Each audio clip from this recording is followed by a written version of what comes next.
Trump, Xi present united front despite differences. VEIJINGAP. President Donald Trump sought to present a united front with Chinese President Xi Jinping following 2 days of meetings Thursday, despite lingering differences over trade and North Korea. On trade, Trump criticized the very one-sided and unfair trade relationship between the U.S. and China. But he stopped short of castigating Xi, saying he doesn't blame the country for having taken advantage of the U.S. in the past. Trump said China must immediately address the unfair trade practices that drive what he said is a shockingly large trade deficit, along with barriers to market access, forced technology transfers and intellectual property theft. But I don't blame China, he said. After all, who can blame a country for being able to take advantage of another country for the benefit of its citizens?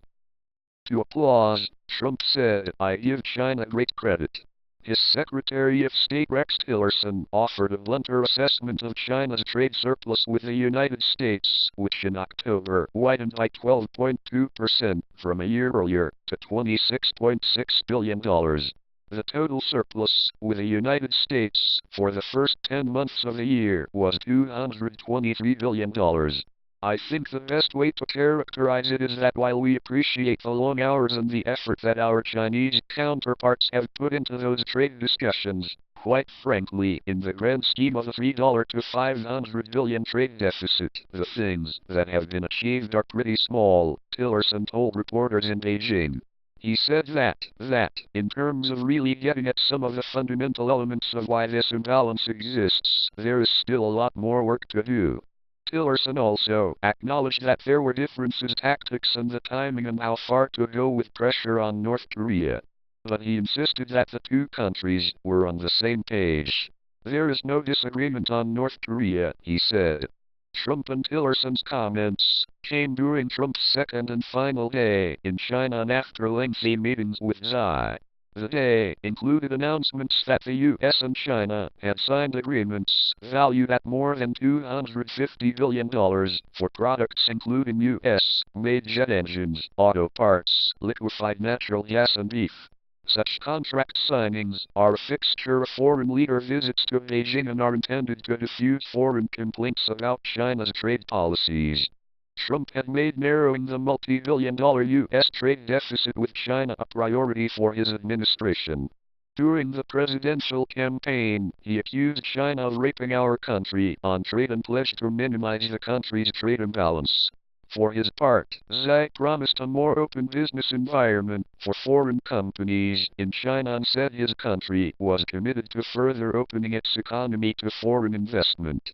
China will not close its doors and will open them even wider, he said, pledging that foreign companies in China, including American ones, would find the market more open, more transparent and more orderly. The United States and other trading partners have been pressing Beijing to give their companies more access to its state-dominated economy. But it remains unclear how far China will go to fulfill its pledges. Previous U.S. administrations have hailed market opening promises only to be left disappointed. North Korea remained the focus of the talks. Before arriving in China, Trump had delivered a stern message to Beijing, using an address in South Korea to call on China, North Korea's biggest trade partner, to do more to confront and isolate the antagonistic nation. That included urging China to fully implement UN Security Council resolutions aimed at depriving the North's government of revenue for its nuclear and ballistic missile programs. Trump on Thursday appeared far more conciliatory, thanking China for its efforts and saying he'd been encouraged by his conversations. China can fix this problem easily and quickly. And I am calling on China and your great president to hopefully work on it very hard, Trump said. If he works on it hard, it will happen. Before the meetings, China rolled out the red carpet for Trump, treating him to an elaborate welcome ceremony on the plaza outside the Great Hall of the People before the leaders turned to their private talks. Trump looked on approvingly as a Chinese honor guard played the national anthems of both countries, cannons boomed and soldiers marched.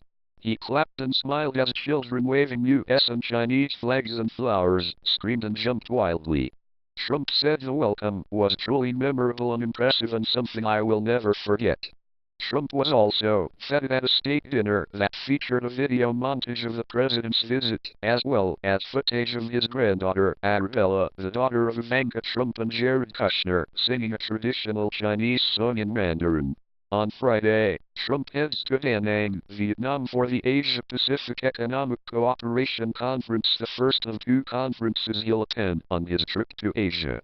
While Trump had told reporters he expected to meet with Russian President Vladimir Putin on the sidelines of the conference, Tillerson said the two sides had never agreed to hold a formal one-on-one meeting. He said the two sides were still discussing whether they had sufficient substance to talk about. Associated Press writers Christopher Bedeen in Beijing and Arlene Superville and Ken Thomas in Washington contributed to this report.